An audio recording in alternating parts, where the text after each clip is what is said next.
O vídeo de hoje é sobre anacronismo, o maior pecado do historiador, que um historiador pode cometer. Esse conceito ele vem do grego e significa contra a cronologia ou contra o tempo. É quando você analisa o passado sem entender as relações que eles tinham dentro daquele contexto. Quando você ignora isso e você projeta coisas do presente no passado, você está cometendo o erro de anacronismo. E isso ele deve ser evitado pelo historiador, principalmente pelo historiador, porque é considerado meio que uma vergonha se você comete esse tipo de erro.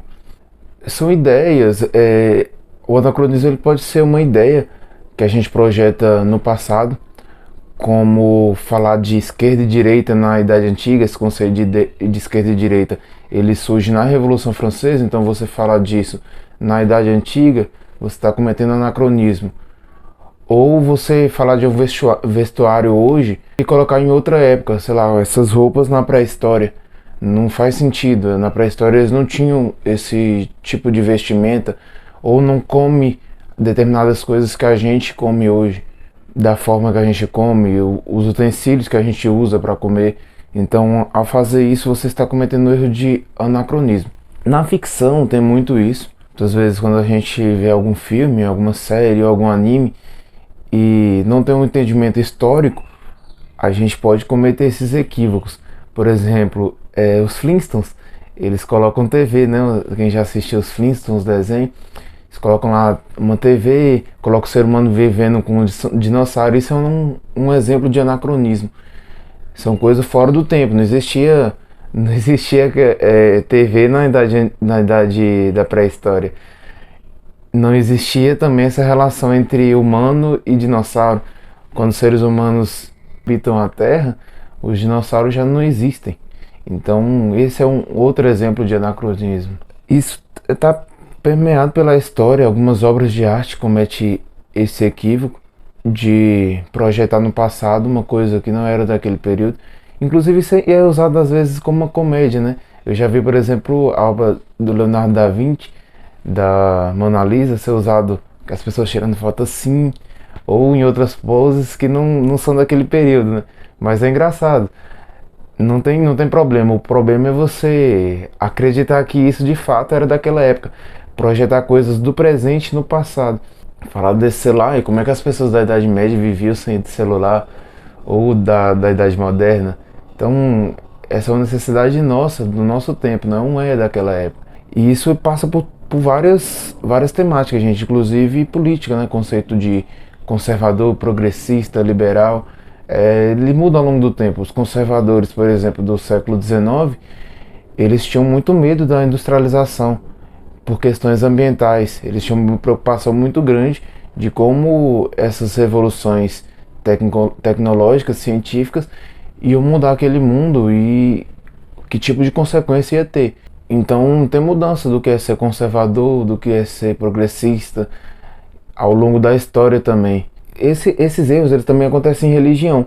Você projetar em outra religião conceitos que não são dela. Por exemplo, as religiões de matriz africana sofrem muito isso, como falar que eles cultuam o diabo ou o demônio. Esse conceito de diabo ele vem da tradição judaico-cristã. Na religião de matriz africana, como a Umbanda ou o Candomblé, não existe o conceito de diabo. Então você está sendo anacrônico, você está indo contra o tempo, contra a ordem natural. Não obedece à sucessão normal do tempo, daquele tempo e daquela sociedade específica. Isso acontece, por exemplo, com os indígenas. Você falar que eles viviam na pré-história. Não, eles não viviam na pré-história. Eles tinham uma forma de viver deles. Assim como os europeus tinham uma forma de viver, os indígenas tinham uma outra forma, uma outra relação com a natureza, uma outra forma de se relacionar com ela. Então está sendo anacrônico analisar uma sociedade da mesma forma que você analisa outra, porque são modos de vista diferentes. Você tá fugindo do tempo, está fugindo da ordem natural.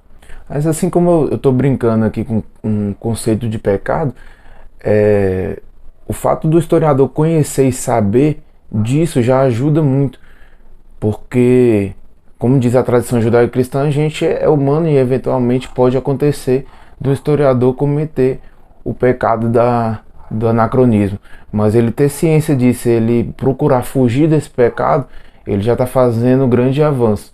E quem está me escutando também tentar fazer essa reflexão de analisar o período dentro do seu contexto. Tem outros contextos, tem outras palavras que é importante para análise da história, que seria a sincronia. A sincronia é você analisar o contexto que eu estou falando ao mesmo tempo. Significa isso. É analisar o objeto de estudo dentro da sua própria época. Por exemplo, você vai pegar uma obra de arte, você analisar ela dentro da sua própria época ali, dentro do seu próprio contexto. Isso vai para várias coisas. Por exemplo, quando eu falei e fiz o vídeo da abolição da escravidão, inclusive depois de terminar isso, se você ainda não assistiu esse vídeo da abolição da escravidão, clica nele depois.